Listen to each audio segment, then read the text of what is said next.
Fala, nação rubro-negra! Seja muito bem-vindo ao canal Outro Patamar. No vídeo de hoje tem treta pesada. Juca Kfouri tentou diminuir a vitória do Flamengo sobre o Chelsea e passar pano para a derrota do Palmeiras e é jantado por Mauro César. Então se acomoda aí e confere na íntegra essa treta. Vambora pro vídeo. Fluminense, mas o fato é Juca Kfouri e Mauro César. E o Fluminense é o brasileiro que tá. Chegou à semifinal, lá está. E tem esse jogo contra o Chelsea. E como disse Mauro César, embora a gente precise fazer uma pequena distinção, que não é tão pequena, uma coisa é o Chelsea na fase de grupos, outra coisa é o Chelsea na fase eliminatória, mas é legítimo que o torcedor tricolor, confiando em Renato Gaúcho... Essa não vai colar não, Juca Kfouri. Mas será um capeta. O Chelsea baixou a porrada no Flamengo, o Caicedo deu uma porrada com 8 segundos, com 30 outra pancada. Nicolas Jackson deu uma entrada criminosa no Ayrton Lucas e foi expulso. Aí vocês vão tentar dizer que o Chelsea jogou mole contra o Flamengo? Não estou dizendo que jogou mole. Do mata-mata, o desafio fica maior. Contra o Palmeiras, não tinha Caicedo, não tinha Reece James. Tinha 2 desfalques de peso. O jogo com o Flamengo foi ali. O Flamengo ganhou. Então aí fica essa narrativa como se fosse fácil ganhar do Chelsea na fase de grupos. Eu até entendo e concordo que no mata-mata fica mais difícil. Mas não foi moleza. O Chelsea jogou duro contra o Flamengo, foi violento. Em nenhum momento eu disse que foi moleza. Essa narrativa comigo não vai colar. Não vai colar. Eu estou ouvindo vocês falando isso já há alguns dias. Meu Deus do céu. Mas é um direito que você tem de não colar com você e eu mantenho. Claro, e eu mantenho a minha opinião. Os times europeus jogaram a fase de grupos numa rotação, estão jogando em outra rotação a fase eliminatória. O que não elimina o fato de que o Chelsea desceu a lenha no jogo contra o Flamengo. Eu, aliás, senti saudade de Carlos Alberto Torres, porque lembrei muito de Brasil e Inglaterra na Copa de 70, que o Lee deu uma entrada no Félix e em seguida o Carlos Alberto colocou no seu devido lugar. Ninguém do Flamengo fez isso com os jogadores do Chelsea que mereciam ter levado a tamancada em seguida. O torcedor do Fluminense tem todo o direito de sonhar com uma nova vitória de um clube brasileiro sobre o Chelsea, como conseguiu o Flamengo na fase de grupos. Todo o direito. E se passar, estará na final. Bem, se é contra o Real Madrid, meu Deus, é impossível ganhar do Real Madrid. Mas se é contra o PSG? Não, também é impossível. Como é impossível? O Botafogo ganhou. Ganhou na fase de grupo, embora o PSG tenha tentado ganhar o jogo. Mas é outro PSG que nós estamos vendo, principalmente porque Dembélé está de volta. E é impressionante. É impressionante o nível de eficácia que o Dembélé chegou no PSG, né?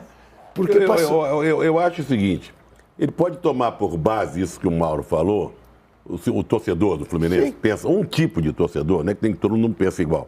Não, o Flamengo venceu, por que a gente não pode vencer? Né? O Botafogo venceu o PSG, por que a gente não pode vencer? Mas eu acho que mais do que isso, ou não é nada disso, para a cabeça de outros, é o desempenho do próprio Fluminense. Eu acho que esse outro torcedor e o próprio time, e o próprio Renato, os próprios jogadores, começaram a acreditar no potencial deles. Potencial deles. Independente de fazer comparação com o Flamengo, com o Botafogo, com não sei mais quem e tal. Eles passaram a acreditar que o futebol que eles estão jogando é capaz de enfrentar, chegaram até aí a semifinal e podem ir em frente. Não é? Eu estou achando que eles estão acreditando neles, há um clima de vamos usar o braço, ninguém larga o braço de ninguém, não é? O Arias joga muito bem, o time bem armado pelo Renato, eles estão acreditando. E tem que acreditar mesmo, chegou na semifinal. É isso, time de guerreiro. Né? Tirone. Oi. Eu acho o seguinte, se nós partimos do princípio que de todos os jogos contra os europeus, na fase de grupo, eles estavam jogando sem tanto interesse, então todas as discussões, elogios que você inclusive fez aqui não valem de nada. Elogios ao Fluminense contra o Maurício. O Maurício está na fase de grupos, não está muito afim. O Palmeiras quase ganhou do Porto, não. O Porto não queria nada e tal. O Botafogo ganhou do PSG. O PSG estava com reservas, não valeu. Então, todos os elogios que foram feitos aqui no posse de bola não valeram de nada.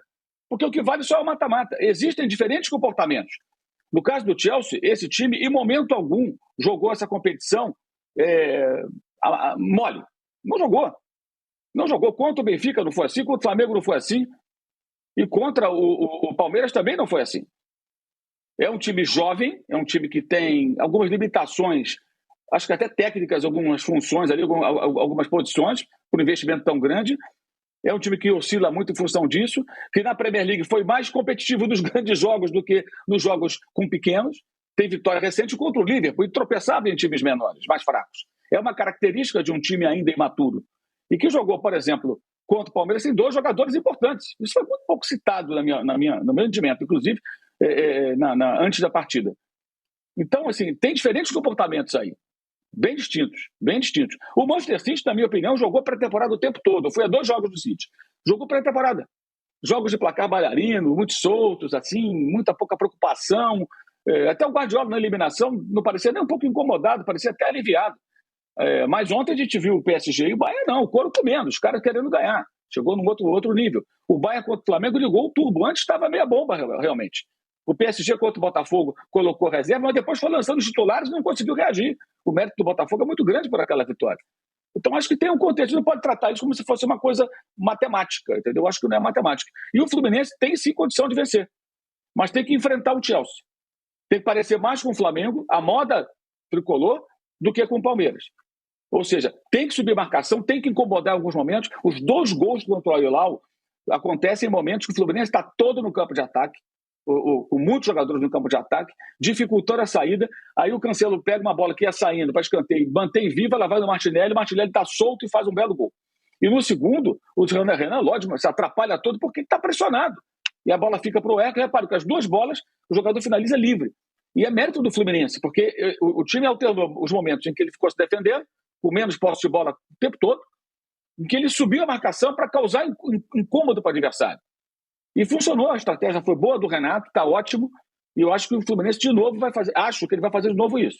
A bola vai ser do Chelsea, mas o Fluminense acredito que vai tentar pelo menos incomodar, fustigar o adversário. Não vai ficar esperando lá atrás, até que aconteça um milagre, como disse o Juca, coisa não, vai tentar causar incômodo ao seu adversário. Se fizer isso, acho que tiver um bom desempenho defensivo, uma grande jornada talvez do Fábio, o Fluminense tem a chance de avançar. Aí na final é outra história, aí é outro papo, é mais difícil, porque na outra chave os times são mais fortes do que o Chelsea. Como eu disse, o Chelsea é um time muito jovem ainda. Os outros times, mesmo na troca do Real Madrid, troca de técnico, o Real Madrid não entra para perder nunca. E continua com toda a base do time que foi campeão, né, na temporada anterior, ainda recebeu o Arnold agora, o menino lá está fazendo gol, quer dizer, a coisa está...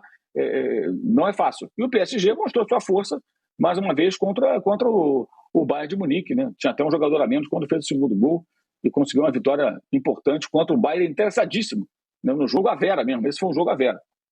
Danilo, queria ler para você só a abertura do meu texto depois do jogo Palmeiras e Chelsea. O desafio do Palmeiras não era pequeno. Desafiar sem 2 jogadores fundamentais o Chelsea. O capitão paraguaio Gustavo Gomes e o lateral uruguaio Piquerez, suspensos, viriam a revanche do Mundial de 21 da arquibancada. Menos mal que o time inglês também tinha 2 desfalques importantes. O equatoriano Caicedo e o capitão inglês Reece James. Mikael, 24 anos, e Vanderlan, 22 anos, viveriam noite de teste de fogo. O brasileiro Andrei Santos, ex-Vasco, 21 anos, também tinha árdua missão no Chelsea. Quer dizer, no que me diz respeito, eu fiz questão de frisar as 2 ausências. A última delas, o Reece, no vestiário, porque o Caicedo estava suspenso. Sim. Né? Mas o capitão do time, no vestiário, não pôde jogar. Isso Foi devidamente que permitiu registrado. que o André Santos jogasse muito bem. Muito Jogava um belo bem, jogador. Muito bem, muito bem. Ele tinha jogado acho que 2 vezes como titular, porque ele foi emprestado, voltou e tal, mas como titular, iniciando o jogo, jogou muito pouco. Aliás, esse João Pedro... Deixa eu só ressaltar que eu não disse que o Juca não falou. Eu disse que eu vi pouco da imprensa o destaque a esse fato. Tá. Sim. Citado. Eu não falei o Juca que Fúrio eu citou. Só para ficar claro, não estou aqui falando para o Juca, estou falando geral. E também o Palmeiras teve os desfalques que foram bem citados, e eu, inclusive, citei também. A defesa inteira, praticamente, o Palmeiras perdeu a linha defensiva. E claro que isso foi um tremendo prejuízo. Eu falo do João Pedro, é uma coisa característica curiosa, porque ele é cria do Fluminense, né? Sim. Sim. E vai voltar E vai voltar agora do ex, querido. É isso. E ele entrou no segundo tempo e Nossa. mostrou muita qualidade. Tem mostrado no campeonato inglês. Sim. Jogou na seleção, ainda não foi muito bem, porque ele é muito novo e tal. Mas ele é muito habilidoso, muito perigoso. É um jogador e tal. O encontro que faltou foi o dos irmãos Bellingham, né?